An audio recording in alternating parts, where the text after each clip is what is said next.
Welcome back to the Bottomless Bar Hello. podcast. Hello, It's everyone. it's me. I'm Kara. This is your who? Who, me? Yeah. Oh, I'm Joe. Oh, okay, cool. I just want Joe to make from the sure Bottomless Bar. I just wanted to make sure everyone knew who you were. It's really important that they realize that you're here in the beginning of the episode, you're here in the middle of the episode, and then also at the end. I think that's important. Yes. Yes. So I shouldn't continue to introduce myself every time we get a drink or leave or use the bathroom or anything like that, right?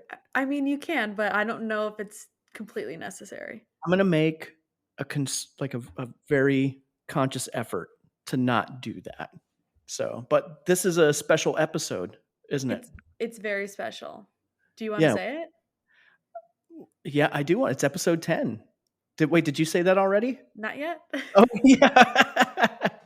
Maybe it's assumed because we put it in the fucking title like every week or whatever, but it's episode 10. This is kind of a milestone for us. Like we've been doing this, and this has been on our mind, for me at least, tangentially to some degree every single day for like the last, what, uh, 11 weeks, Yeah, right? yeah. So episode 10, I feel really good about this whole thing.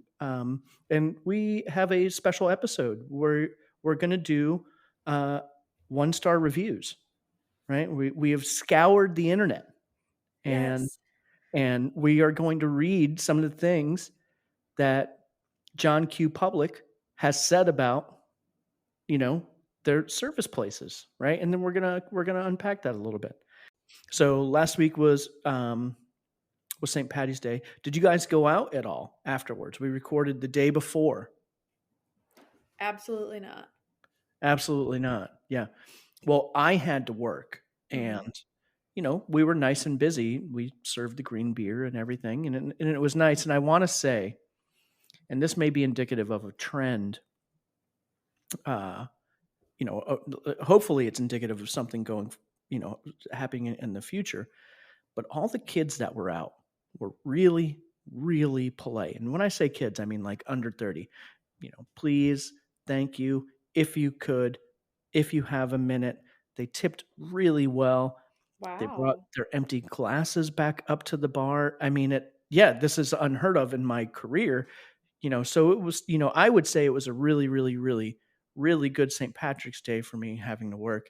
And, I went out very briefly afterwards to O'Reilly's and they were, they were packed as you would expect. So, did you make it there for Irish breakfast? I did not, That's not unfortunate. even fucking close.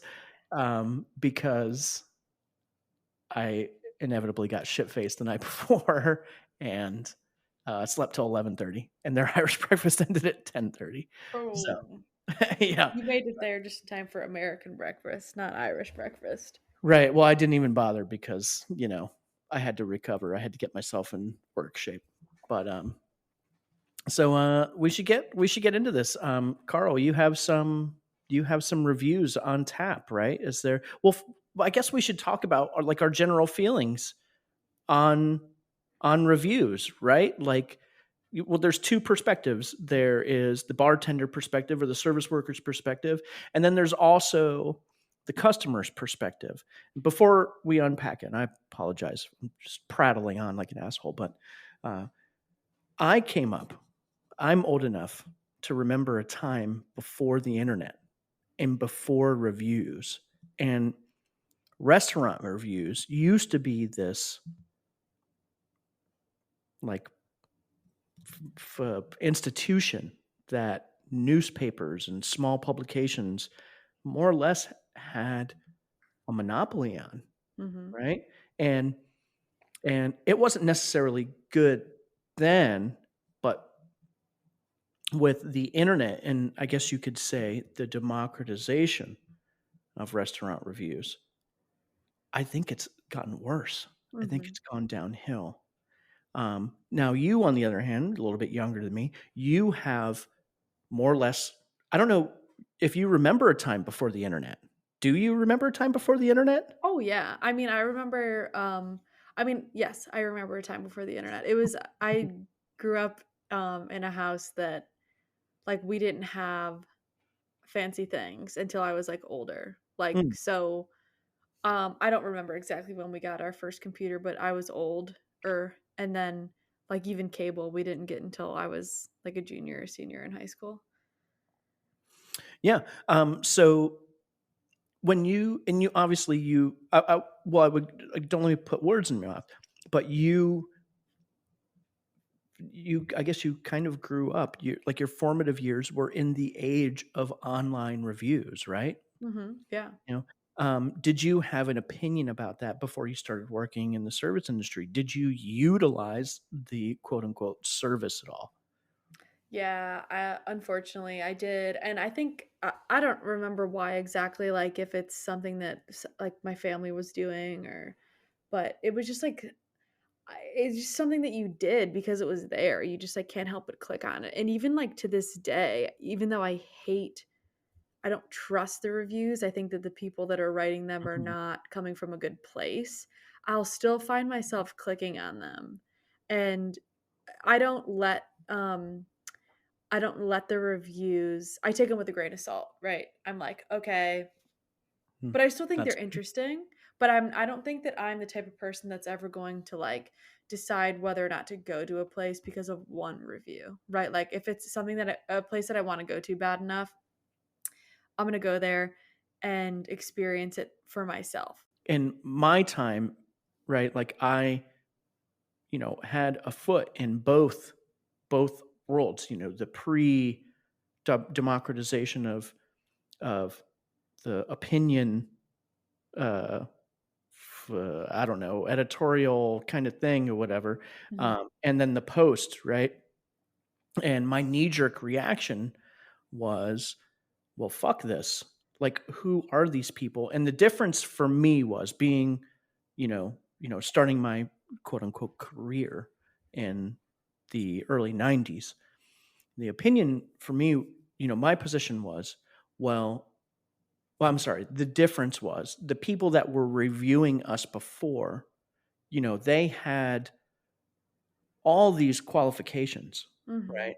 They had worked as cooks a lot of times. They had worked as chefs or wait staff or something like that. They just also happened to be, you know, have English degrees or get a job at a newspaper or something like that.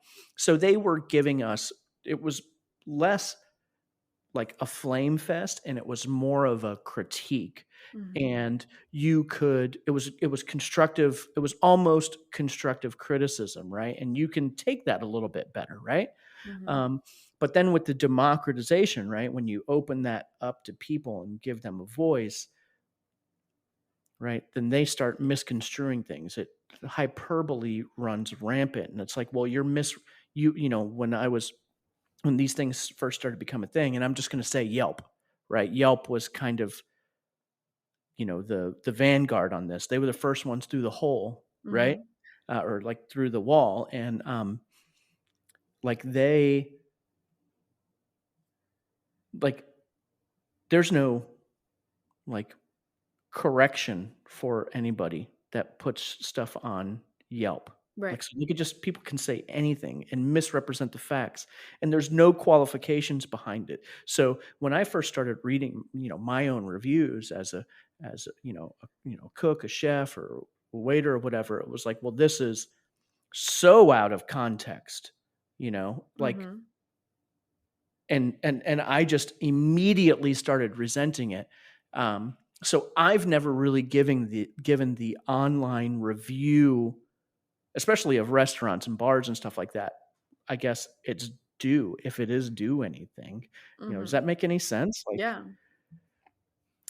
yeah. you know, I don't know. so I think that there's just a lot of people that we've said this in the past need to be heard, and it doesn't matter if like what they experienced was real or not, if it's something they made up in their mind, like they just want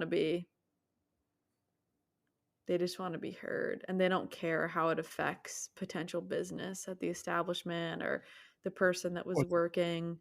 people working that there. they're referring to. Like a lot of times people will either call someone out by name or they'll describe what their appearance is to a T to where the business obviously knows who you're talking about. Like some of these smaller places might have, 5 people on the front of house staff. Like we obviously know who the person is that you're referring to.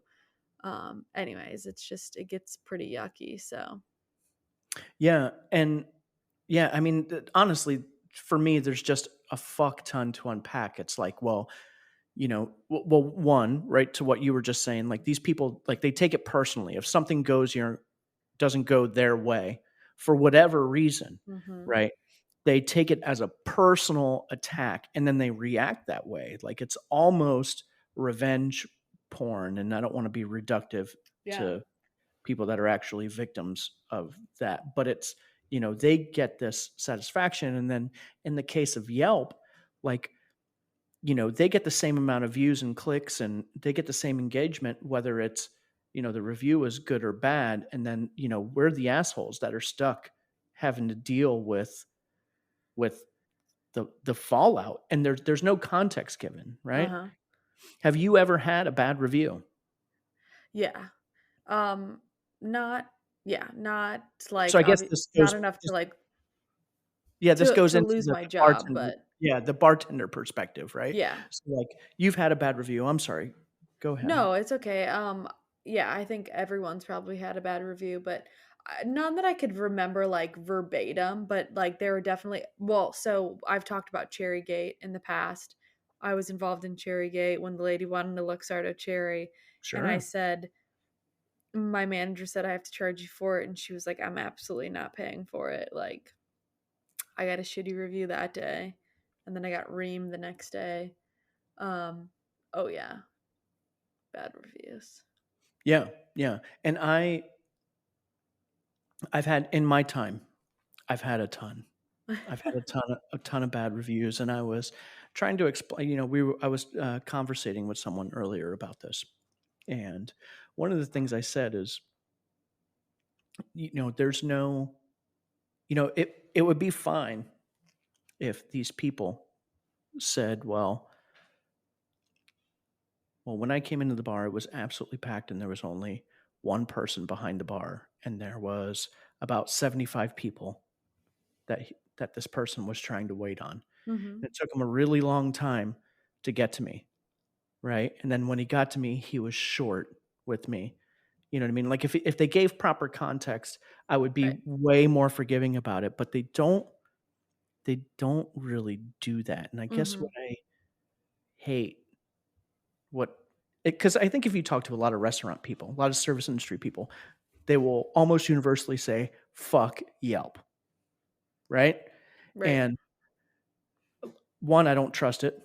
They have tons of controversy, and it will not take you long, like a 10-second, if that, 10-second Google search to find all the controversy that is like just swirled around Yelp over the years. Mhm. Um, with their algorithm, with their business practices, with their sales tactics, like, pick a thing. Um, when these people post stuff out of context, there's no accountability for them. It's all on us as the employers, on as Right. the employees. And that's where it cut what forgive me. No, take your We could time. edit That's where it this gets out. shitty. Our friend from uh our friend from our first guest, Oh, Natalie Natalie. or Jess? Natalie Jess isn't really a guest. Natalie. And that's Natalie. where what I think is interesting where what our friend Natalie said that we should be able to respond back because customers write these obscene reviews and they're like, "Oh, this white man and he had a beard and he had tattoos and yada yada yada," and it's like, "Oh, okay, like that's me." And then whatever, like if you could respond back and be like, "That is absolutely not what happened, lady." I don't know. Yeah. Well, I mean, I think that these people, they're consumers and they want what they want, and that's fine. But they react to things that they don't read the room, Right. right? You know, like, we'll take craft cocktails for instance, right? Like, say you get 6 people and they all come in and they want Manhattan's old fashions and Boulevardiers, right? Mhm. And then there's a seventh person that comes in behind them that just wants a beer. Well, it's going to take you time to get through all of them, and say there's 4 more people in a queue, right, past person number 7, and you're Right. like, because you are a person that makes money and makes their living on a volume basis, the more people you serve, then you right. So if you're short with them, just say, what can I get for you? And they say, oh, I'll just have an amber. And then you don't say, okay, great, I'll be right back with that. And you turn around and you pour them the beer and you bring it to them, Uh-huh. right? They go, oh, well, they were short, they were rude, they were this, they were that. There's too much perception and hyperbole, in my opinion, talking about, like these online reviews. And it would be much better if Yelp filtered that shit out, right? Yeah, absolutely. But they really don't. They Yeah. really don't. So I guess what we're going to do today, right? With all that being said, um, we're going to read a few, some of our favorites. And for me, I just started with like some of the places I like to go. And um, if I'm just alone, and some people this may be redundant, and I apologize to our listeners, but if it's just me alone, I go to like 1 or 2 places, Mhm. you know. But if I'm trying to get laid, then the whole world opens up, and there are so many cool places out there. And that's when I actually get adventurous and try new things. So when I was thinking about places, look at their 1-star reviews, I was thinking about the places I go when I'm not alone. But Carl, did you have any any reasoning behind that and like picking your places? No. So, you know, as we've stated in previous podcasts, I like to go back and look at these things. And one, because I want to know when I'm doing good, right? I actually give a fuck about my job. Mhm. Uh, and two, I want, in the inevitable fucking like post negative review conversation, uh, I want to be prepared. I want to be prepared. If I remember the interaction, I want to know, um, what to say, like what I was actually doing. You know what I mean? Mhm. But so this review, actually, the next 2 reviews are about me specifically. So this Yes. one's from Yelp, and the reviewer, it's very recent, so it's 2/7/2022, and the reviewer, VKT, VKT period, originally from Woodland Hills, California, and this is what he said about me, or about our place. Seems to be some fake positive reviews and was misled by that. Very worst customer service and food, especially the bartender with white printed shirt and beard was extremely rude, and he was working on last Saturday. He showed his anger face all the time, and he should have not taken customer facing job. They forget that customers paying a lot and not serving anything for free. Beers and food are very expensive when compared to so many similar or better places in the neighborhood, and they are not many food and drink options. Food, especially pizza, was burnt out and didn't taste good. Got stomach upset after eating. I like, I like how he talks about I like how he talks about his stomach in the third person Got right stomach there. upset. Yeah, yeah. Customer yeah. Spend your time and money somewhere else. So, first of all, I just want to say thank you, VKT, for your feedback. Uh, we are going to look into this matter and get to the bottom of it as soon as possible, because your business is important to us and we want you to come back. So, Mhm. So Well, what's interesting too is that, and what most people don't recognize is that the bartender is actually making the pizza also, right? So they're responsible for everything that right, happens exactly, under that roof. everything. And if the faucet's leaky in the bathroom, guess whose fault that is? I The told bartender, "Faucet leaking." angry man with beard at front. His fault. I show my anger face all the time. Do I? I feel like I don't. I feel like I'm very approachable. I think you are too. But he totally got me pegged, with beard and printed shirt. Like that's my Yeah. I mean, I haven't changed since high school basically. But I want to say something specifically about VKT here on Yelp. And this brings up I guess this is tangentially related to what we were talking about in the prelude up to this, right? He has 70 reviews. 70 reviews, right? That's a lot, I On would Yelp. say. No picture, no other friends, no photos, right? When you get to the Yelp page, and I guess this is one good thing about Yelp, they kind of have an analytics like thing, right? When you click on someone's profile, Mhm. he has 70 total reviews. 69 of them are 1 star. Damn. 69 of them are 1 star. And that's what we're saying is that the people that write reviews are not there to do good, No, right? They're there to rip people new buttholes, they're there to rip people. Yeah.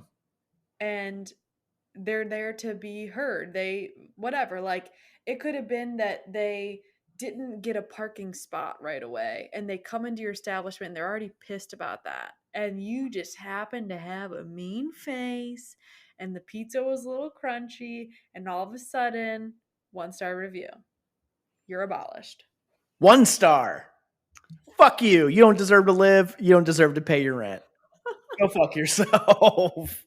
Do you remember, just because I have to ask, like, do you remember that interaction? Do you remember, like, if he tipped, if or they tipped, what that situation was? Absolutely not. And here's the other thing, right? These people can post these reviews anonymously. They don't give a like they can put whatever up there, They whatever could have fucking never email come address. in. Yeah.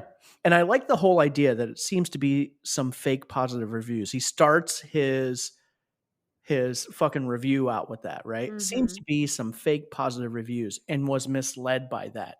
And if you look through his other reviews, he says that a fair amount. I don't want to say all the time, but it seems like the internet is not the place for VKT.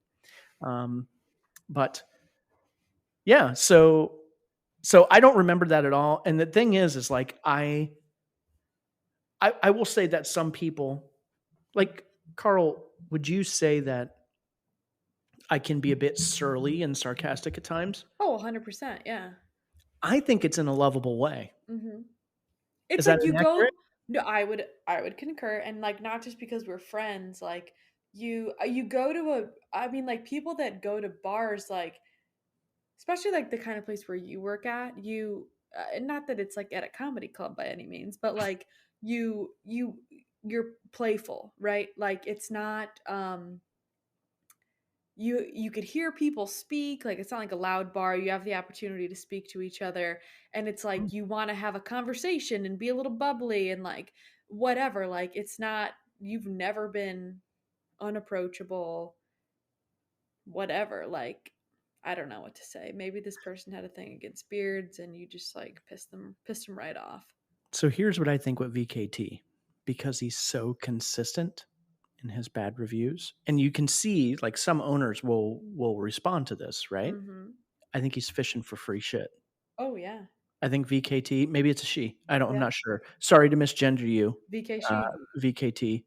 Um, but maybe they're just fishing for free shit. You're like, please reach out to us and we'll give you a gift card, Yeah. and your next beer, meal, drink, whatever is on us.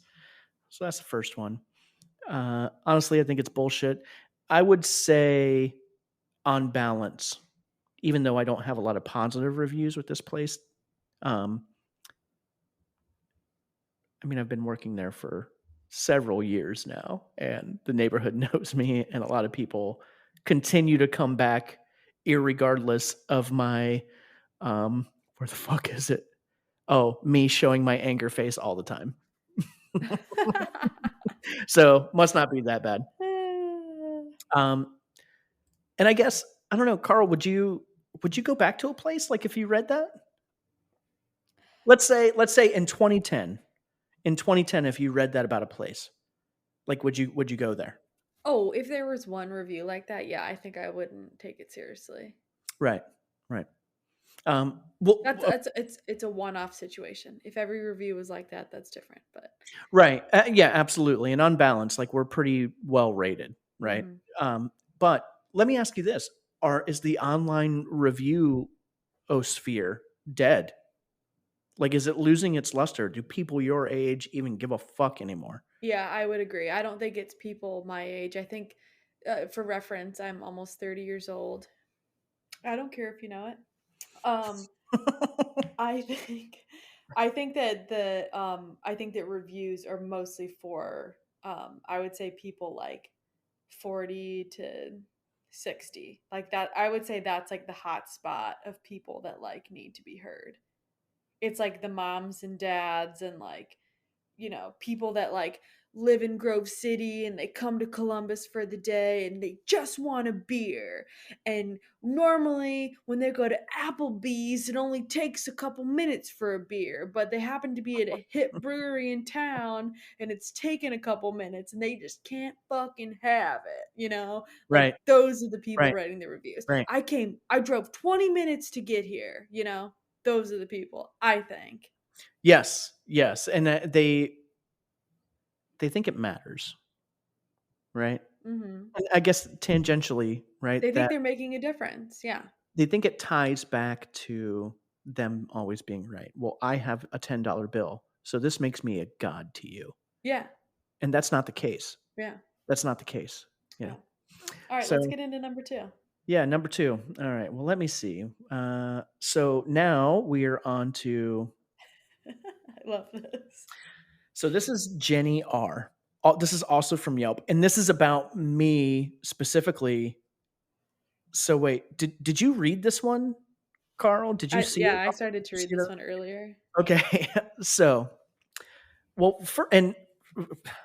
before I read it, I just want to say something. So, I've actually spent more time than I care to admit actually reading like negative reviews. Just Same, not. I used to Go ahead. sorry, I used to read reviews, like, every Friday or, like, every Saturday. I would get off my shift, sit down at the bar, have my pint, and read reviews. And part of it, I have to admit, was because we were working with Nina and Nina fucked shit up for us. And that was something that I discovered when just looking at reviews briefly, is Mhm. that a ton of them are about her.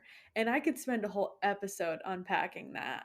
But Well, I mean, we already have one basically dedicated solely to her, but yeah, but it just, like, that was really outrageous to me that, like, I could sit down and, like, know that a shitty experience that happened when I was working with her, and I was like, I just, like, you could just tell these people are gonna write a review, and they in fact did, and then I read about it, and I was just like, "How the fuck is this still happening?" right. Anyways, Yeah. carry on. Jenny S- R. Jenny R.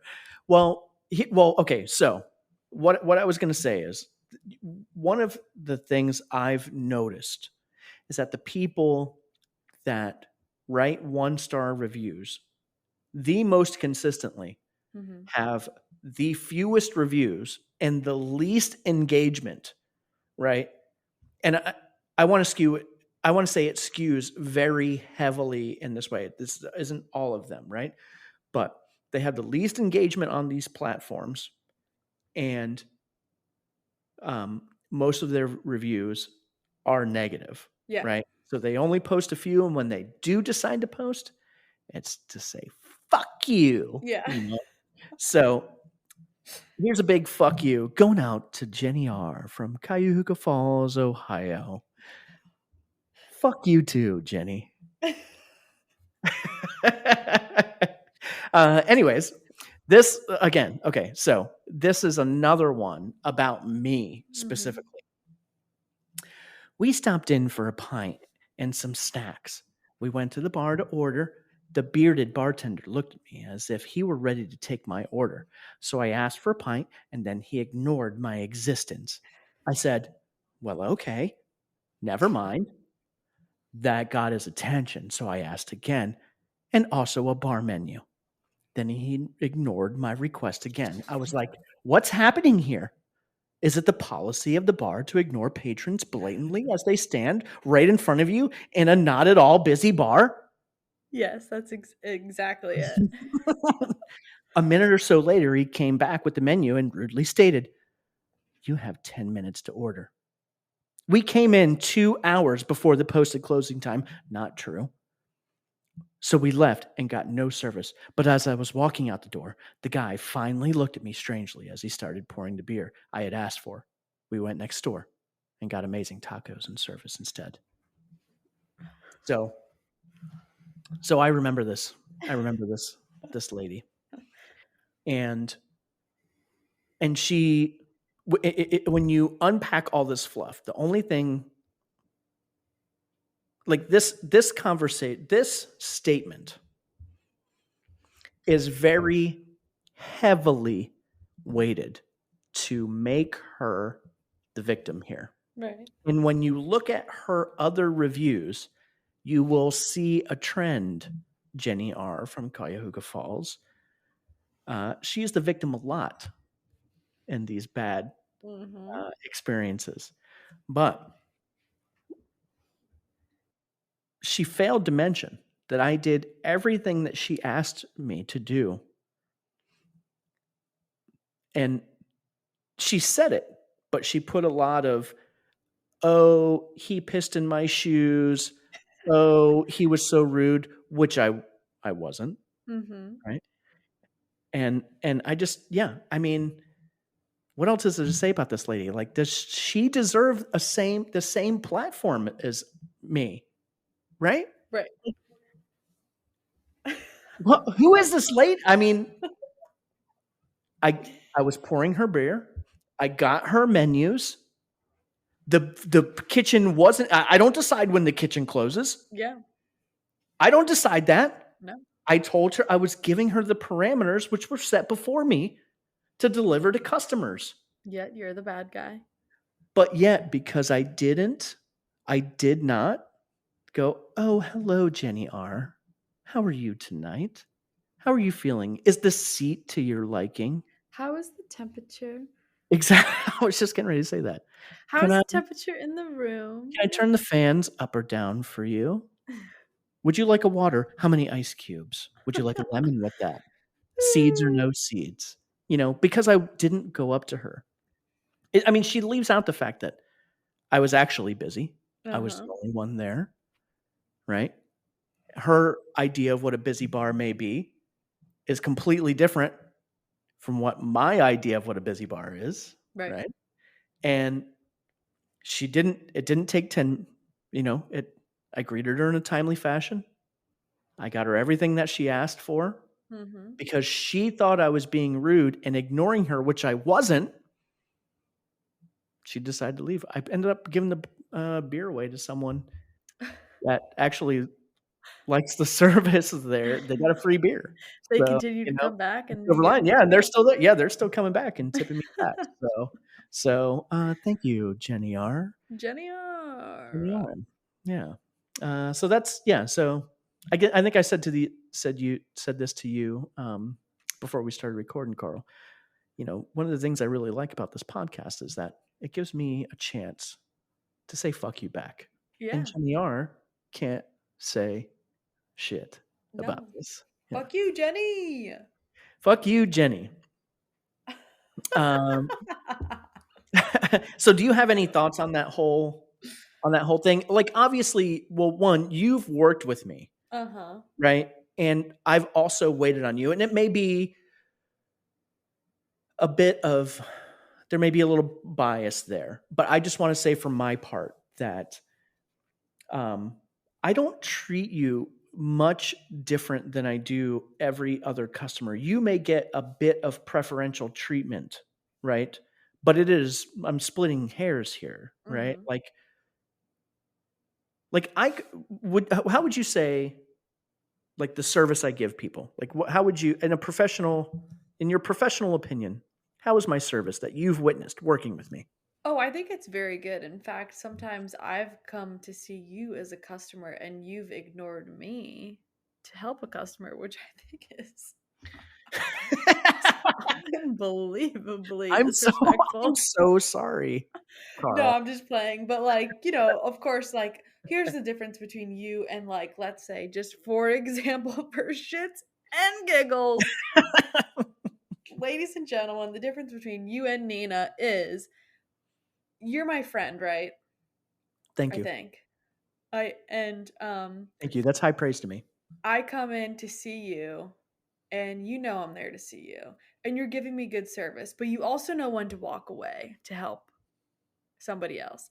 And that's the difference between you and Nina. And I think that says a lot about you as a worker is you care about keeping me happy, right? As a friend, as a customer, but you also care about making sure that someone else that maybe you've never seen before, a customer, is helped in a timely manner and in a good way. And you're always happy to be like, hey, how's it going? What can I get for you? You know, it's never like, I'm trying to talk to my friend. What do you want? You know, there's never been that.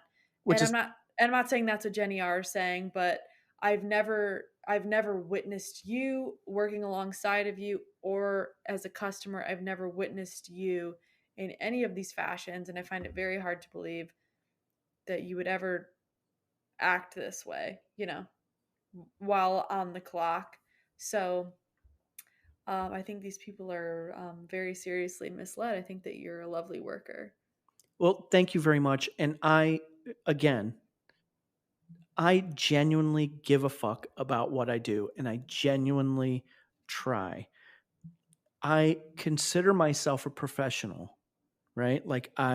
And what that means is that to me is that I'm going to do the best I can while I'm there, Right. and I make money, right? Because the business pays me 550 an hour. That's what I make if there's no customers there. It's Mm-hmm. 550 an hour. Well, guess what? I'm not I'm not taking vacations on that money. I'm not paying my bills. I'm not buying all the, plushies and like like teddy bears and shit that I like to sleep with. Like my bed isn't filling up with that stuff on its own, right? Like I have to, I make money by fucking getting people to come in and buy 1, 2, 3 drinks, Yeah. right? You know? So And there's a lot to say. I mean, about you being in the industry for so long, right? If you weren't doing it correctly, I don't think you'd be here. And that goes for any job. If you were, you know, if you weren't doing a good job at your profession, you wouldn't be in it as long as you've been. absolutely. Well, I understand the metrics of it, right? And me being approachable to a certain degree is part of that, Yeah. part of the equation, Yeah. Um, so yeah, so thank you, Jenny R. And uh, Carl, Joe, how are you guys doing on drinks right now? Empty. Yeah, I am empty as well. I think it's time for to take. Drink break. It's the time that never fails. It really makes us thirsty. That's a play on Blue's Clues. Oh, you shouldn't have said that. It's the time Now that we're gonna get never copy. fails. It makes me wanna wag my tail. How does it go, Joe? Something and I wanna yell. Mail. Mail time. Booze, booze clues, Blues Clues. booze clues, Yeah. We can call it uh, Blues Clues. blues, booze. Blues Booze. Blues Boobs. All Also right. okay with that. Drink Drink break. break. So we're coming back from drink break. I committed to not introducing myself 3 times. So here I am not doing that. Look at me. But You're anyways, doing great, sweetie. yes, thank you, baby. We are drinking a last word cocktails. So, gin drink, classic drink, pre-prohibition drink. Carl, is have you had a last word before tonight? Just from you, baby. Yeah. One time, Yeah, and I came to visit you at your work and you made me one. That was the first time I had it, first time I'd heard of it. Um, that's relatively recently, right? yeah. Yeah. So what do you think? What are some of your thoughts on this cocktail? So I remember the first time that you made it for me, I wasn't familiar with chartreuse. Mhm. And so I just remember you were like, I think that I specifically said that I wanted gin or tequila, and you were like, okay, how about gin? And how about the last word? And I said, what's in it? And you said that there was green chartreuse. And I said, I just always had this assumption that green chartreuse was like apple. Like it just looks like one of those shitty like apple liqueurs, you know? Absolutely, yeah. And I had no concept of what it tasted like. I might have had it before. I mean, uh, Pod Mom and I go out and drink craft cocktails often, so like it's possible that I've had it before. I've never had it on its own. And so I remember I asked you if I could try it or smell it because that's something that I like to do. And you let me smell. Pervert. Uh huh. And I was like, "Oh, that smells a lot different." I thought it was gonna be sweet and, like, I don't know, I just thought it was gonna be sweet and fruity. Yeah, Um, well, I think on last week's episode, you yep. know, one of the things I always equate it to, unjustly, is Midori.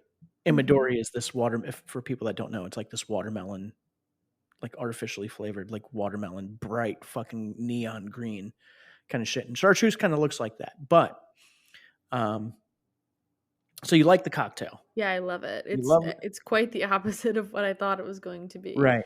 I like gin and a lot, so it's like it's got, like I mean, with the lime juice, you're gonna break it down for the people, but it's, citrusy, it's boozy, um, the Luxardo cherry gives it a nice, like, little bit sweetness as a finisher because I like to, like save the cherry for the last thing, the last Yeah. little taste. So it's overall hashtag super easy drink and drink. I like it a lot. Super easy drink and drink. Small aside here. I really like that Yeah, phrase I do that too. we inadvertently came up with. It's an easy drink and drink. Uh-huh. Super easy drink and drink. Mhm. That may be a long hashtag, but I really like it. I like Um, it a lot too. uh, so I I I love gin. It is my number one spirit of my three favorite spirits. Gin being number one, tequila number two, bourbon and or whiskey number three. This is a great gin drink, and it's super easy to remember. Uh, it's equal parts gin of your choice. I think all gins would work with this. Would you agree with that, Yeah, I Carl? got a little nervous when we were coming up on recording and I was like, "Oh, I'm going to go get my favorite gin."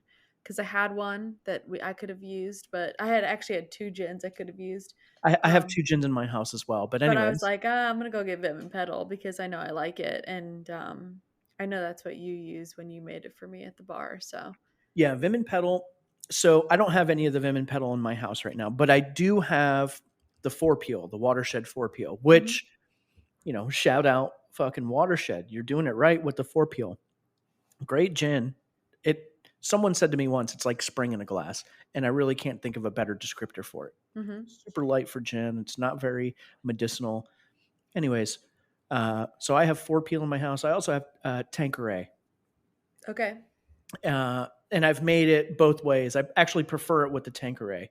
But what a last word is specifically is 3/4 of an ounce of four separate ingredients: gin, green chartreuse, Luxardo maraschino liqueur, and fresh squeezed lime juice. So, with the addition of the lime juice, this makes it not a spirit cocktail. So Mhm. spirit, non-spirit cocktails, things with juice in them, should be shaken. So you shake the shit out of this drink.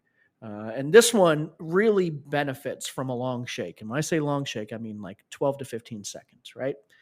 12 to 15 second, really hard, long shake, double strained, right? To get all the ice chips out into a coupe, a chilled coupe, which I keep all mine in the fridge. And, some of the tasting notes on this thing, it is obviously citrus forward with the fresh lime juice. There is a little tiny itty bitty bit of sweetness from the Luxardo maraschino liqueur. Mhm.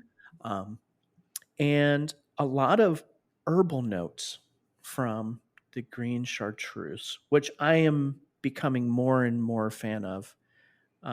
Just black pepper. It's that black pepper. And having just taken a sip a couple minutes ago, that is what is lingering, Yes, right? same. Right? Is that like Mhm. that black pepper? It's like the top of my mouth, kind of in my nose a little bit. And it just makes it makes you want to go back, And right? it doesn't smell like that, I don't think. Yeah. Yeah. No, Like, it's it not doesn't smell, like, overly it pepperly, it but it really tastes doesn't. like that. And it's a nice drink, and it's a pre-prohibition drink, and there may be people out there that know this already, but prohibition was really kind of a fucked up time for a lot of reasons, and I think we can probably unpack that on a future episode. But Mhm. what happened is a lot of these career bartenders pre-prohibition, they lost their means and they started doing other things or nothing at all. And they had this tradition passed down, word of mouth almost, right? And prohibition kind of blew all that stuff up. And this drink basically was lost until, maybe about 20 years ago. Mhm. And it came back with the vengeance. And I'm really glad that it did. So yeah, that's the last word cocktail. And then, so we are talking about one-star reviews tonight, right? And tangentially also Groupon.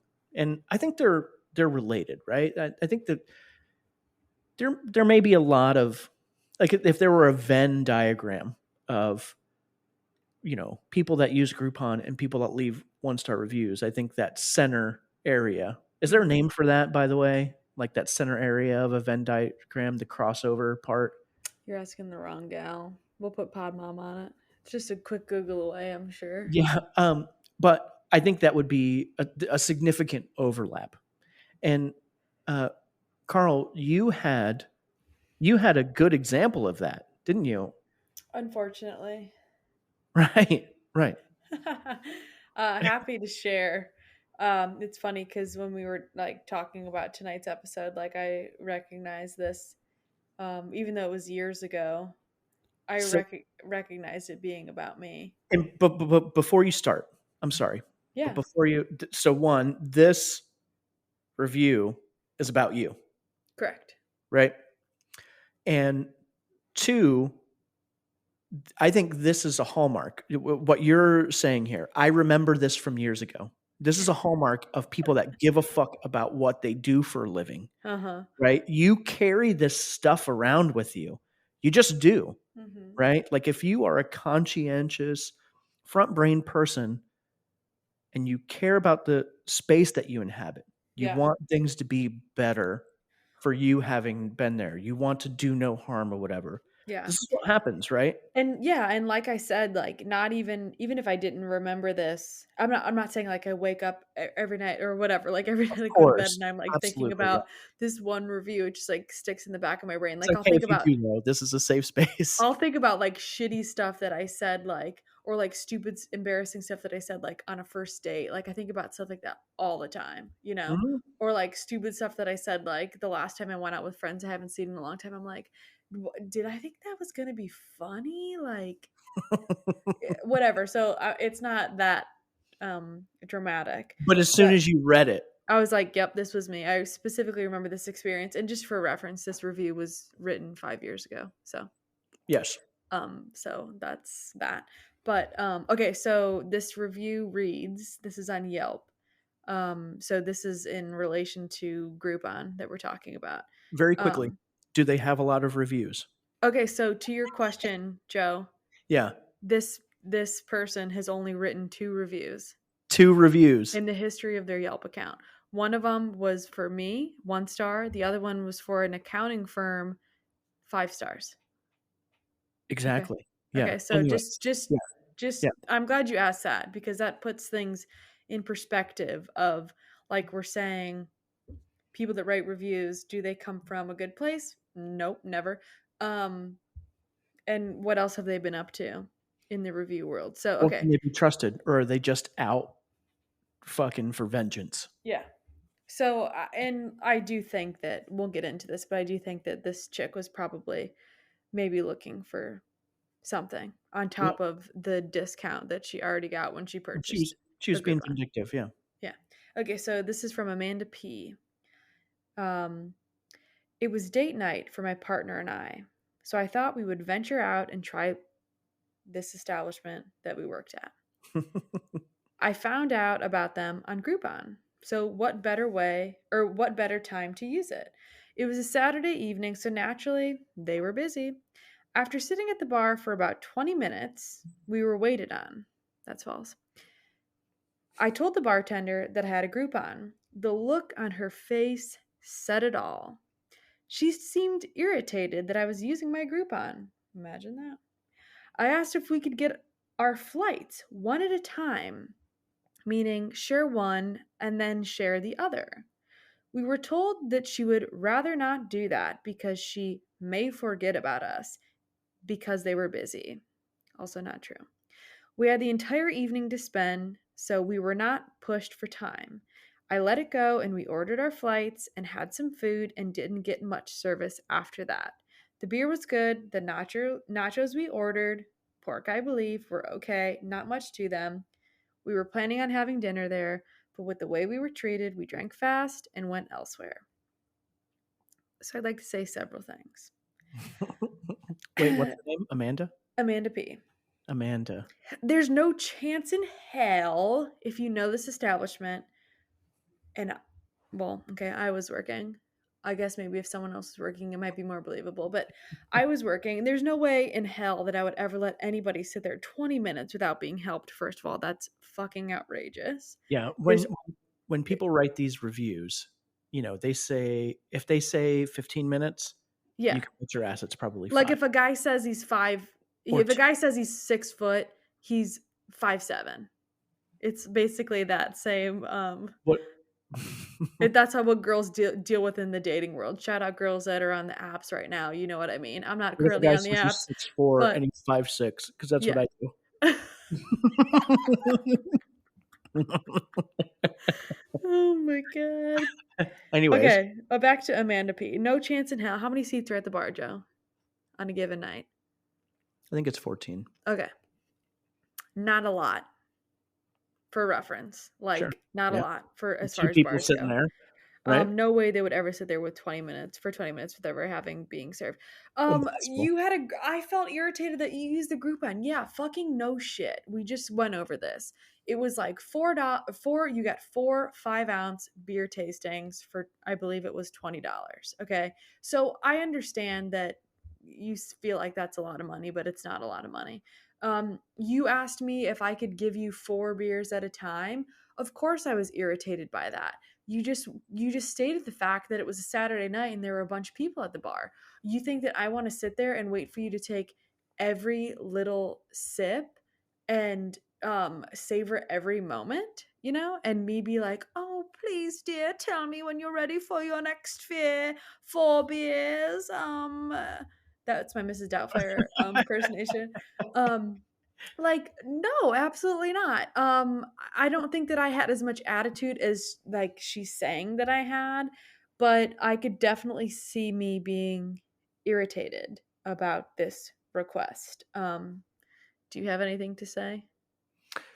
Oh god, yeah, so much. It's like, well, one, the irritation part, like, do we not have a like space to be irritated? Like, when Mhm. other people go to work, like, do they ever get irritated? You know? Right? Never. Like, when you go to your accounting job or your data entry job, or I don't know what the fuck other jobs are like, but, like, when you go there, do you not get irritated? Mhm. Is it okay? Is it not okay? Right? Like, why the fuck do I have to be like this monolith, "Oh, this I'm so happy super that you came in cheery. the door and you're not gonna spend any money and you're not gonna tip Right, me," exactly. and I have to like, okay, so just the other thing. So, just for our listeners, way that the Groupon worked was, when the first time that we did it, you came in, you got, I think it was about $20, and you spent $20 and you got 4 5-ounce beers of your choice, meaning you would walk in, we'd be busy as shit.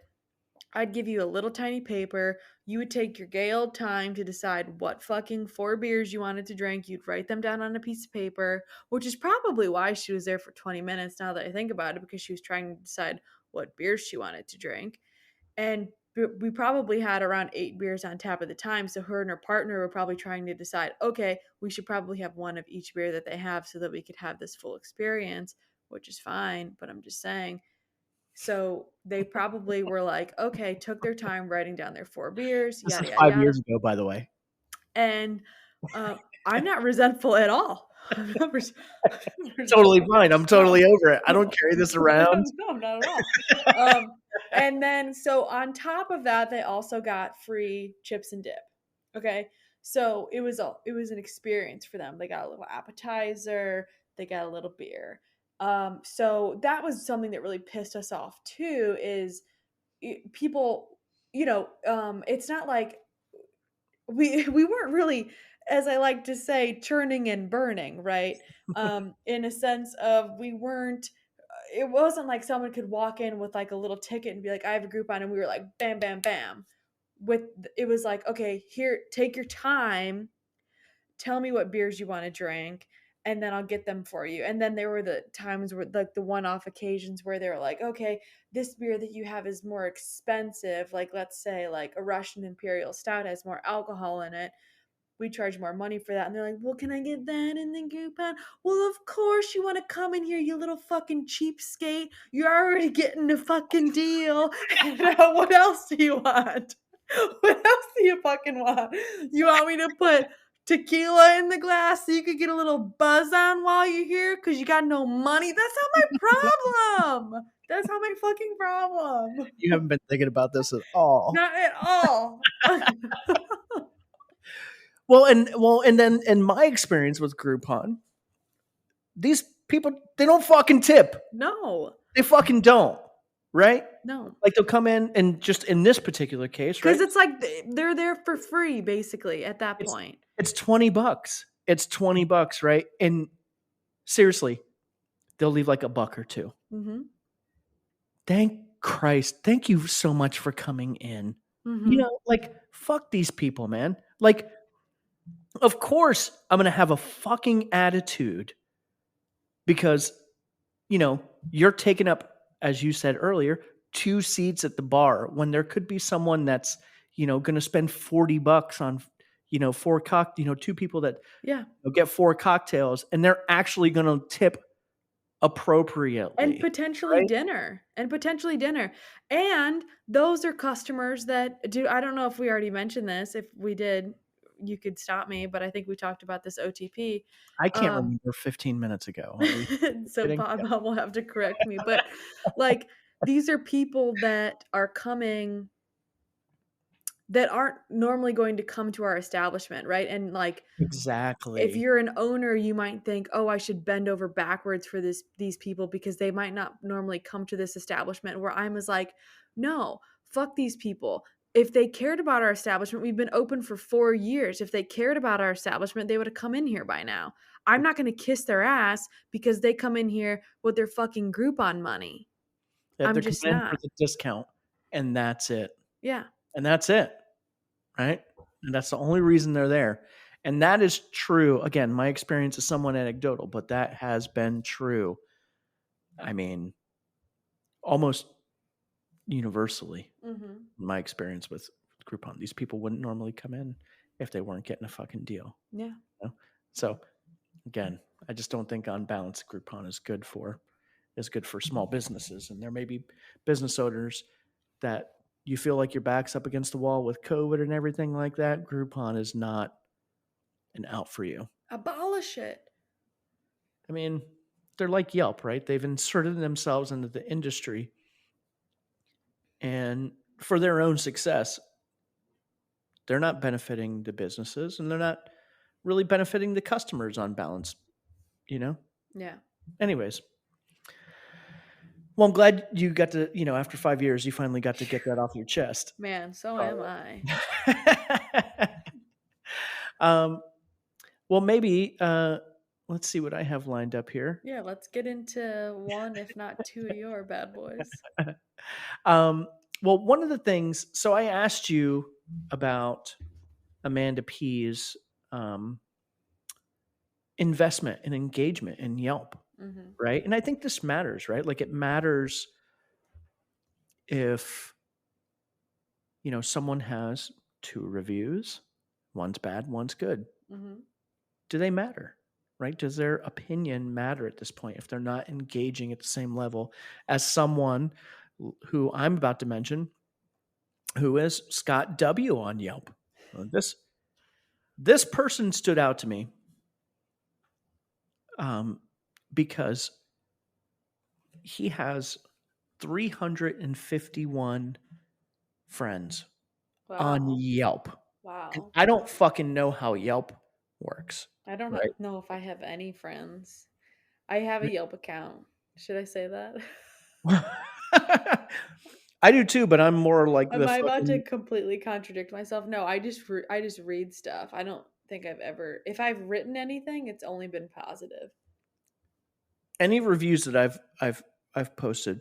The overwhelming majority of the reviews I've posted are on Yelp. They're on Google, but they've been positive reviews.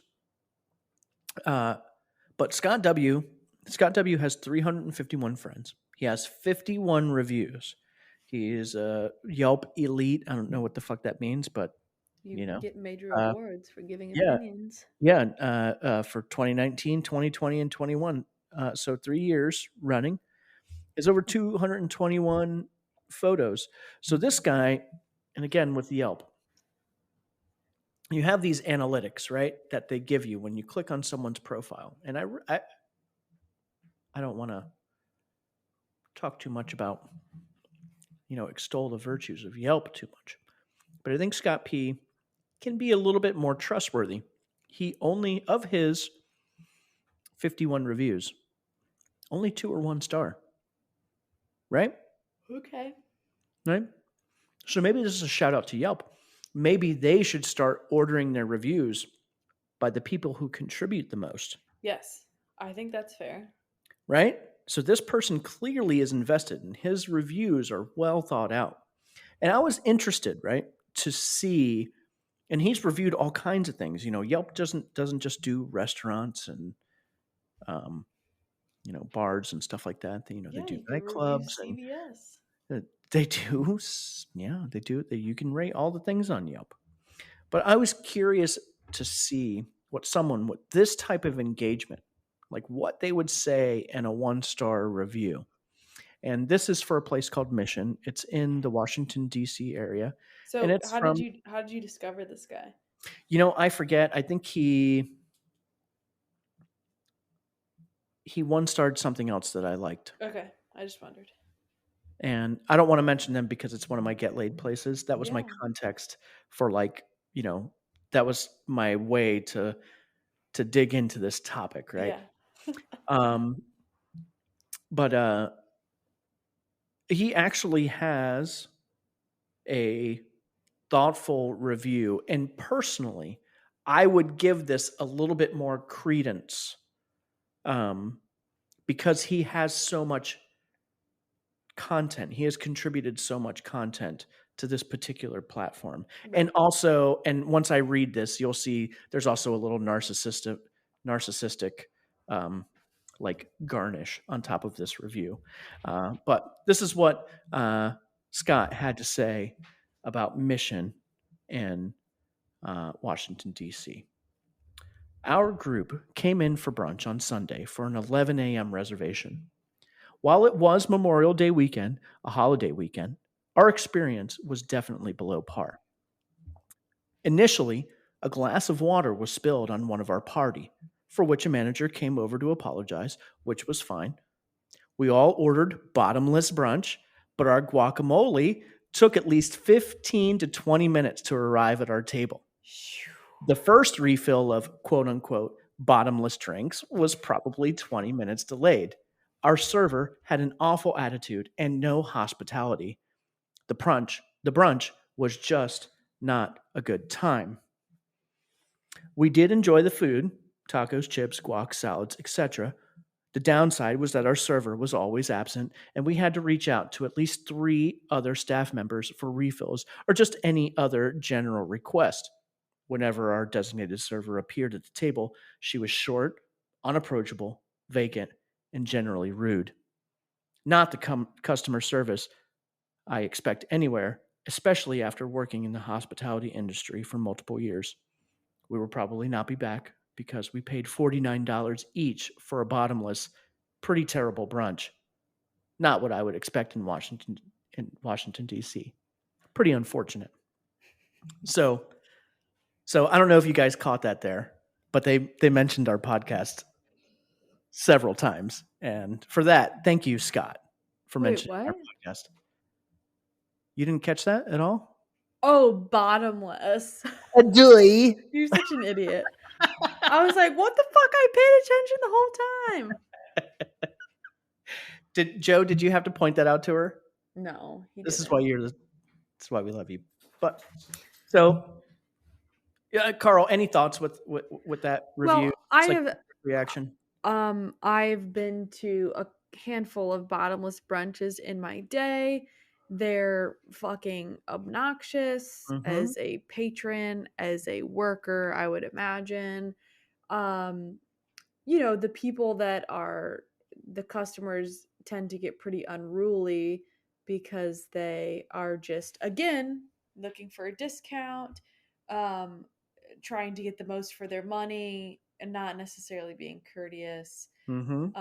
of the establishment.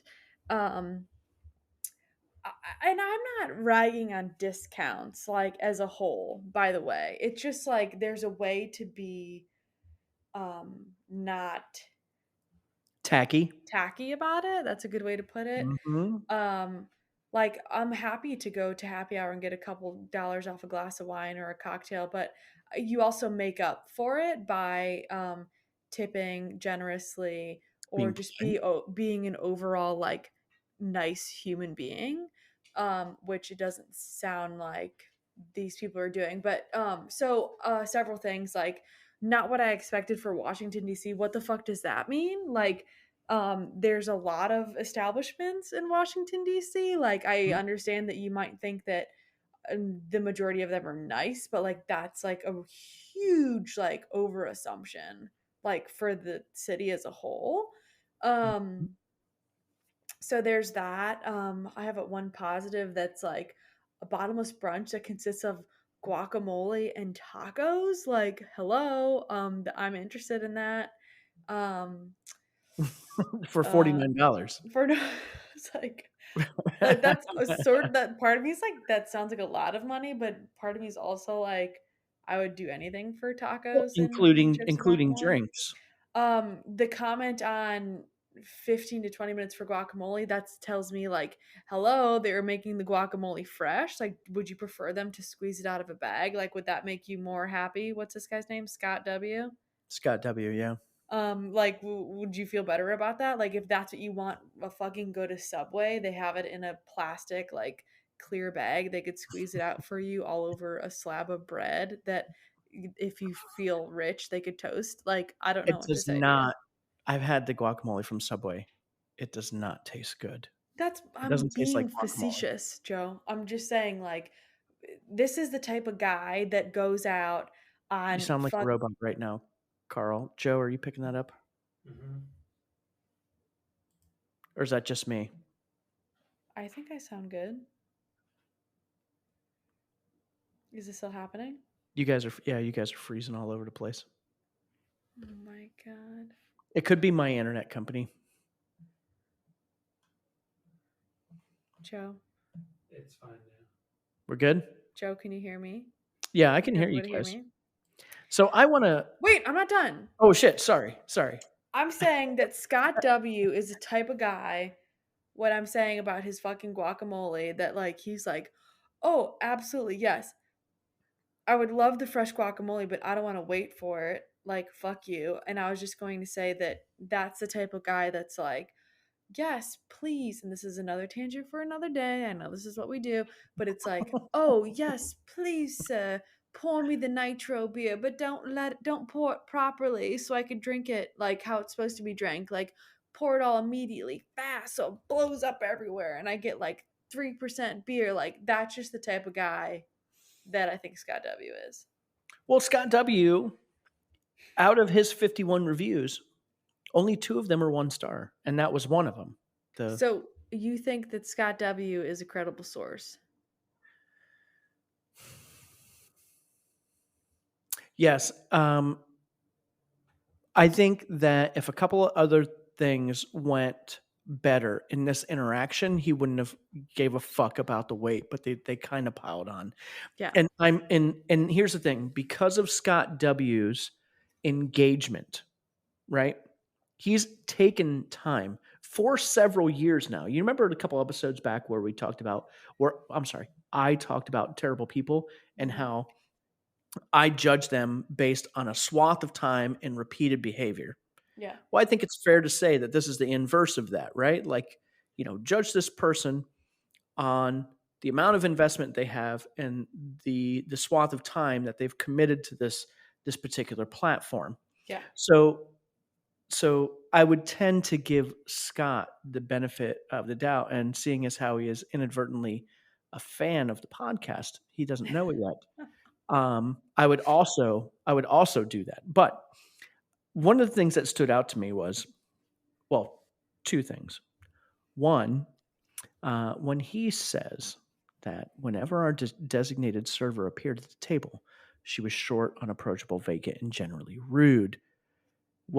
My knee-jerk reaction was, she probably closed the night before, and Mhm. instead of immediately going home and going to bed, she went out drinking with everyone and fucking came in and opened the next day. That's what that says to You me. think she opened? Do you think she pulled a Jeremy? I think she pulled a clopen. She's probably still drunk when she showed up for her shift. That, or she got called in because someone else did that. Right? She maybe went out with someone, right? Yeah. That was supposed to Or open, and or Scott they called off, right? And then she got called in to do that, right? But she was out with the person, right? Yeah. Like, yeah, she was out with Becky the night before, and Becky was like thrown up and then called off. And then they called her and was like, but then also, honestly, I like brunch as a customer, having worked several brunches over brunch the is years. awful to I work. hate brunch. I hate brunch. The people come in so fucking peppy. And they're like, even if it's 11 a.m., I'm like, my day just started. I've barely had my coffee.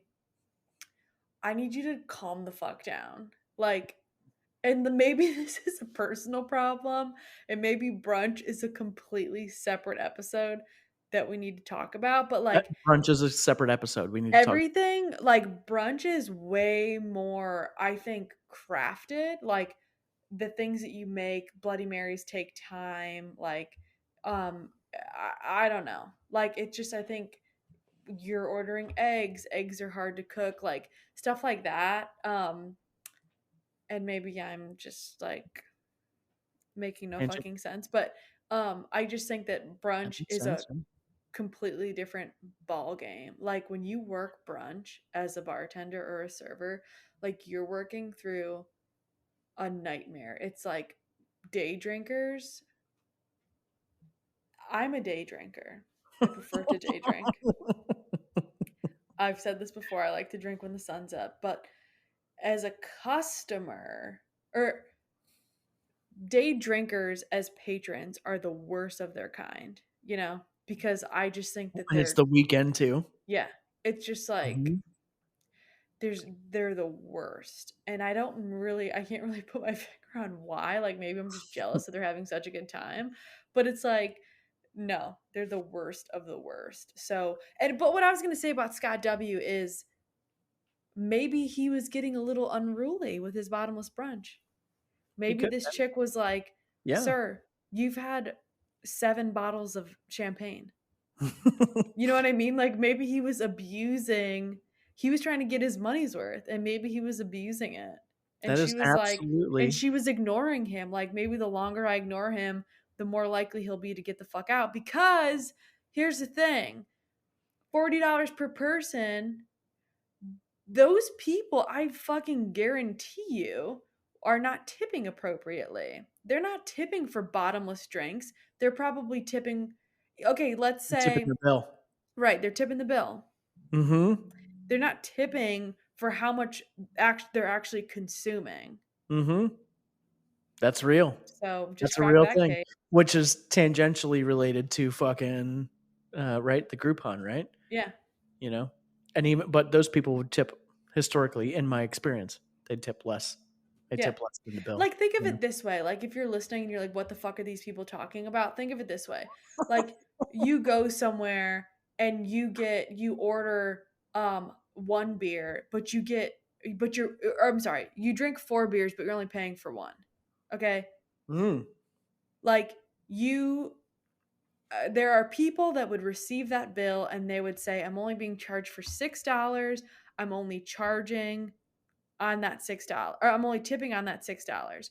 Where a You tip the nice bill. person, what's that? You tip the bill, Where a right? nice person, a kind person would say, "No, no, no, wait, it doesn't matter like if they gave me 3 additional beers for free because I had a shitty experience or what it was my friend that bought me a beer or whatever the fuck it was." A normal person, a nice person would say, "I consumed 4 beers, I'm tipping on 4 beers even though I'm only being charged for 1." And that's the fucking difference between me and Scott W. Mic drop. I love how you just automatically assumed all of that about this fucking stranger on the fucking Yelp. I just fucking dug his hole. You're welcome. Good night. So this one's going out to Scott W. up there in Washington, D.C. This is Carl and Joe from Bottomless Bar, and we just want to say, go fuck yourself, Scott.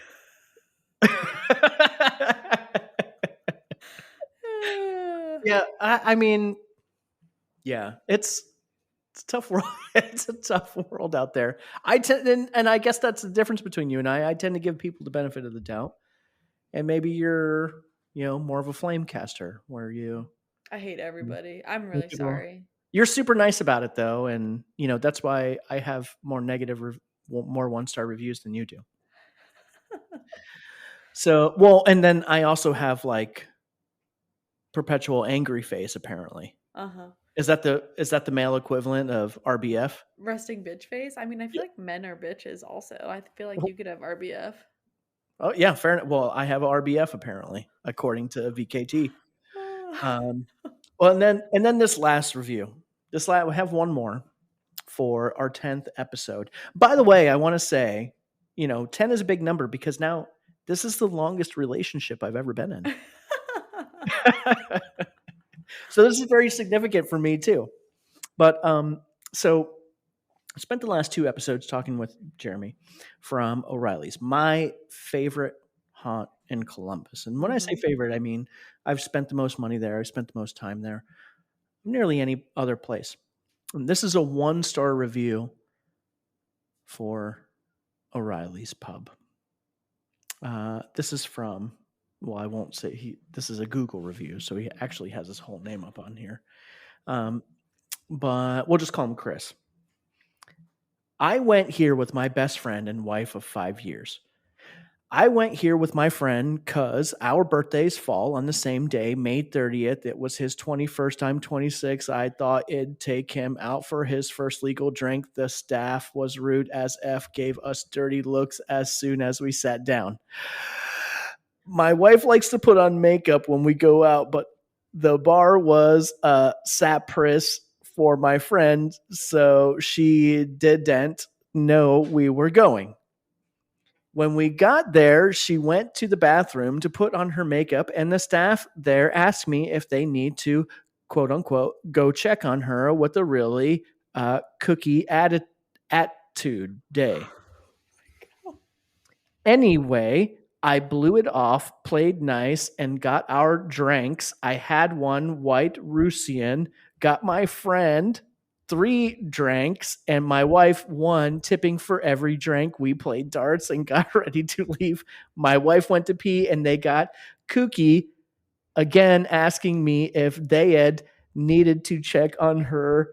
Again, I got kooky toned back this time and told those bees she'll be fine. She's just being. I wouldn't suggest this pub to anyone, all caps, and it'll never go back there again. 5 dot ellipsis, all caps, update. It's been most 2 years since I went here, and I still tell everyone I know just how horrible of a experience it was to go here, comma, it's literally the worst place I've ever gone to spend my hard-earned money. I'll never get over how rude these bartenders were to us for no reason. Wait, did they go back to the establishment after the Wait. at the end of the update? Periods matter, people. Periods matter, okay? Right? For the reader. Oh my Wait. goodness. Okay, wait. Initial thoughts, Carl. One, I was like, in the beginning, I was like, what's cookies? What do cookies have to do with it? And then I was like, oh, you're saying kooky. And then, I like as think in, it's supposed to be cocky. oh. I think it's supposed to be cocky attitude. Okay. Okay, so I have several questions. So, okay. Well, Chris and I are dear, deepest friends since grade school, so I know him. No, you don't. I don't. So, what the fuck was it about the wife that wasn't aware of what it was and she needed to put on makeup in the bathroom? Yeah, sure. Wait, what's the question? Like why'd she need to put makeup on in the bathroom?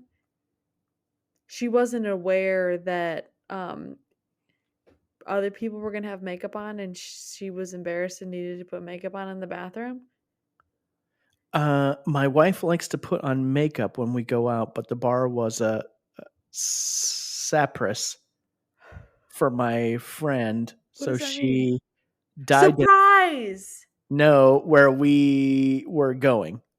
She didn't know. She didn't know. It was a surprise, It not was a it was sapris. the Sapris. Well, he spelled it. I may be mispronouncing this. He spelled it Saprise. Yeah, surprise.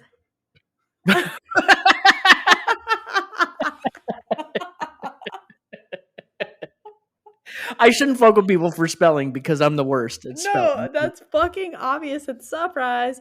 Okay, so it was a surprise and they didn't know. So they were okay. But regardless, like, here's the Saprise? thing. Saprise? Surprise. Here's the thing. It's not the establishment's fault that your girlfriend feels the need to put makeup on her face. You know what I mean? Like, there's only, for reference, O'Reilly's only has one bathroom for women, one bathroom for men. Yeah. So that means if your happy ass is in there putting on caking on your makeup for 20 minutes, that means no one else can use the bathroom. So they probably thought she was in there doing drugs because that's why normal people spend that much time in a bathroom at a bar. Like either that or you're like having a baby and we need to like call the ambulance. Um so okay, so there's that. And then it's like, what else was the problem? When we got there, she went to the bathroom to put on her makeup, and the staff there asked me if they need to, quote unquote, go check on her with a really COCKIEATTUDE C-O-C-K. I would say cocky attitude. Yeah. cocky. No, ATTUD at 2 day. Dude, maybe they were Spanish. Atwad. Okay. An atwad. I don't know, Joe. This is like completely fucking outlandish. It's all 100% off the fucking rails. Okay, but so when they had their update, was that them going back to the establishment, or they just like were like updated like, by the way, it's been 2 years and I still fucking hate this place because they're kooky. I mean, maybe they came back. I mean, I've never had, this is a Google review, by the way. My point is that these people have no real reason to dislike the establishment. I It's like back to what we discussed with Natalie. It sounds like they came in and had a shitty experience on their own, and it wasn't anyone else's fault but theirs. so they have no ability to self realize, right? They don't internalize anything in the way that you and I do, right? Mhm. Right? They don't say, "Well, maybe I'm the asshole in this particular Yeah. situation when shit starts to go sideways." It clearly must be someone else, Mhm. right? Right? One of the things I wonder is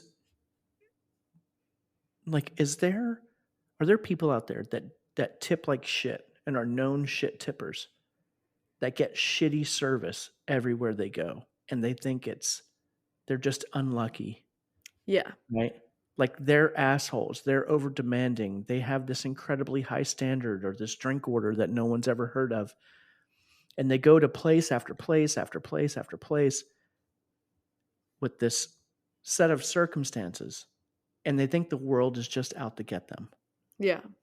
Do they never internalize these things, right? Do they never think, well, like maybe I shouldn't.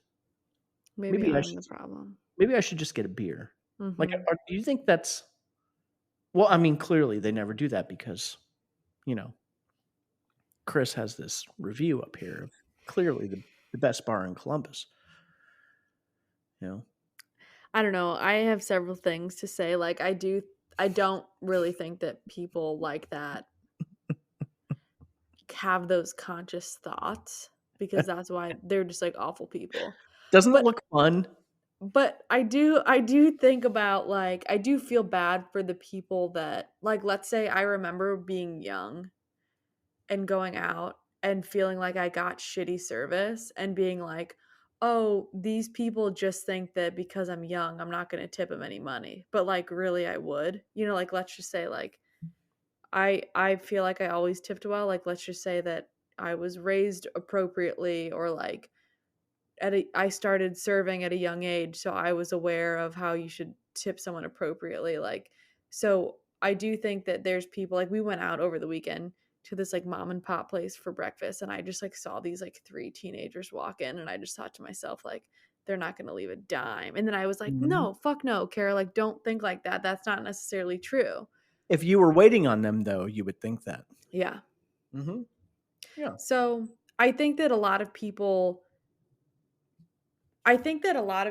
as far as reviews go, a lot of people, customers go into a situation feeling like they're going to be treated a certain way because they've been treated a certain way other places, and they already go in there with that negative attitude, A chip and on the shoulder. and they sort of like concoct this experience like on their own, if Well, that makes sense. yeah, like a self-fulfilling prophecy. Mhm. And Yeah. so that it just continues to happen everywhere they go. Like if you go into something thinking you're gonna have a shitty time, like you're probably gonna have a shitty time. And so like that's not the establishment's fault. Um, Not I, solely, I don't know. I don't. Yeah, right. I right? don't. Are you losing it? Are you losing the plot right now? I'm just saying like I don't know if I make sense to you, but I make sense to me. No, you make sense in well, thank you. what I was thinking is like how this all right, like there's a few common threads that we've cast out, right, in the subsequent or in the previous 9 episodes, Mhm. right? And these are all common threads through everything that we talk about, right? And one of the things like with in listening to you right now that I immediately came back to was, the 30%, right? Like how much of a positive service experience is the customer responsible for, Mhm. right? That and I said 30%, like you and Natalie didn't really throw a number out there and we had Yeah. moved on relatively quickly in that episode. My fault. But, you know, this is tangentially, right? Related to this. This is corollary, if I'm using that word correctly, right? Mhm. Like, right? Like when you walk into a service establishment as a customer, you should know the place where you are. Yeah. You should know that the people that are there waiting on you aren't necessarily responsible for the infrastructure, Uh-huh. right? You should know, right? Like your expectations shouldn't be so high, right? Given given the context, the previous two things that I've said. Yeah. And I think that and then also, I having been in the service industry for so long, and also my mom was in the service industry for years and years when I was a kid, and you pick that stuff up, right? Like Right. I listened to these things and the complaints that she had, and this becomes part of my firmware, right? Like, but I overtip as a result of all this input. I overtip everywhere I go. 20% for me is a bad tip, Mhm. right? That's my absolute floor, and I will never, ever tip less than that. And it just so turns out that the places that I frequent, I get great fucking service. When I come in, say it's one of my get laid spots or whatever it is, right? These people are happy to see me. Mhm. I get seated promptly. My drink orders are accurate. My food orders are accurate. Like things go off without a hitch. That's not a coincidence. It's not a coincidence, you know? And I constantly wonder at the inverse of that, right? These people that tip like shit, right? And they come in with a chip on their shoulder with no context, with no, they don't read the signs literally, Mhm. the place I work, we have a sign at the front door, you know, that Order at the says, bar. please order at the bar, right? People walk right past it and they sit at tables. And you've read a couple reviews tonight, Mhm. right? They sit at tables and they go, well, no one came to greet us, right? And it's Unbelievable. exactly right. So like this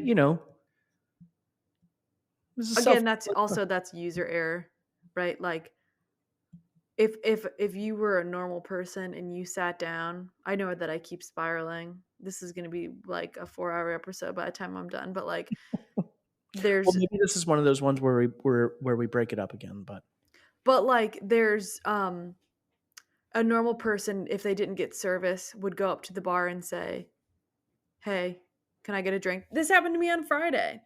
I went to a bar, I met my friend for a drink. She was sitting at a table, we were being served. She had already had a glass of wine when I got there. I sat there maybe 20 minutes and the server didn't come over to our table. And I was like, what the fuck is happening? It's happy hour. I'm losing precious time, you know? I need a drink and it's Friday. I'm fucking thirsty, first of all. And I went up to the bar and I was like, actually, now that I bring this up, I went to the bar and I was like, I'd like to. Our server was nowhere to be seen. Turns out she was in the back eating. She was nowhere to be seen. I went up to the bar. There was a bartender and there was another server. The server, you could tell, was a manager. He just like had that like managerial stance. And I was like, said to him and the bartender, I was like, I would like to get a drink, please. I was nice about it, you know? And the guy was like, "Oh," like talked to me like I was a child. "Oh, you would like one?" And I Mm. said, "Yeah, I'm pretty thirsty." And he goes, "Oh, well, you're in luck." And then he's like, "Do you see all that back there?" And he points at the bar. Do you Ooh, see all those bottles? You see all don't that right tempt me. there? Yeah. And I said, "Oh, let me guess. You're going to be here all night too, aren't you?" And he's like, "Oh yeah, what time is it?" "Yep, I'll be here all night." And then he just like goes down this fucking tangent and like whatever. I don't need to go any further, but he was basically a fucking prick to me. And I'm like wanted to be like, "Hey bud, I've been sitting here 20 minutes and I haven't been served yet." An So, actual 20 minutes? oh, 100%. Joe, Yeah. like if not longer. Yeah. Yeah. Yeah. Well, and and I don't we talk a lot about customers, right? We talk a lot about everyone but ourselves. Um, but sometimes people that work in restaurants fuck up, right? It's normal. It's normal. And sometimes people overstep and you just never know what it is exactly that they're going through, Yeah. right? And there's a lot of miscommunications that could be very easily solved with a little time and distance. And I don't know. Would you go back to that place? I Yeah, have I'll two go questions back. for you. Yeah, Yeah, I'll go back because it's not it's I don't think it was a malicious event, you know? sure. I think it was an accident. I think maybe the girl forgot that she got sat at a table. Whatever. She That could didn't. that could be a failing on management's part, right? Like Yeah. you have to set certain parameters in a service industry. You know when your busy hours are, you know when your slow hours are. You say there's no employee meals between this time and this time. Mhm. You need to be on the floor, you need to be doing your job. Yeah, it's Everything else is fair game, but yeah. But let me ask you anyways. this. Let me ask you this. Let's say you just met Pod Mom and things are going well. You get to like 4 or 5 dates and you find out that he is a Yelp elite for 2019, 2020, 2021, and he has over 350 friends on Yelp. Is that a deal breaker for you? Nothing else is different. Listen to me. Nothing else is different. He's still his Daniel Day Lewis esque, attractive, handsome Scottish self. He's still super into the Notebook and 79 first dates or whatever it is.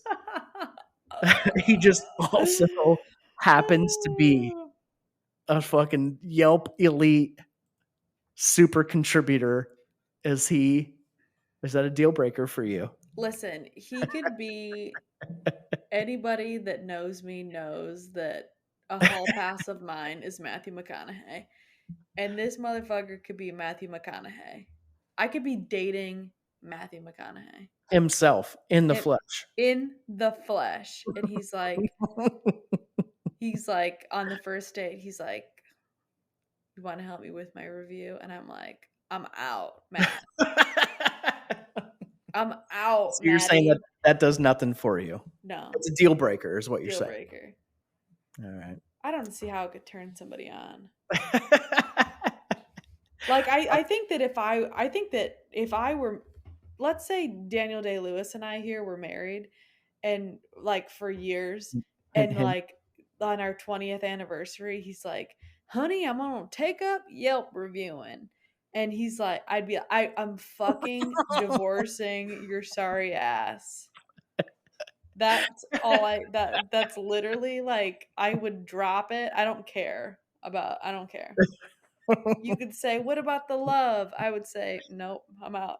I honestly, my version of that is like Selma Hayek, right? Like Selma Hayek, it turns out, Uh-huh. Selma Hayek herself in crazy alternate fucking universe, right?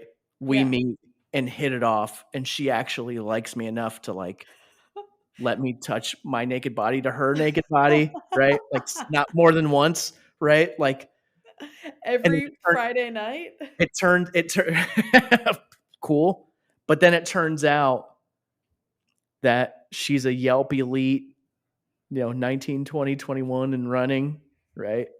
I'm like, uh, I think I'll take my mm, talents elsewhere. mm. Like that's I'm on the edge with that, Yeah. you know. But so we were supposed to have,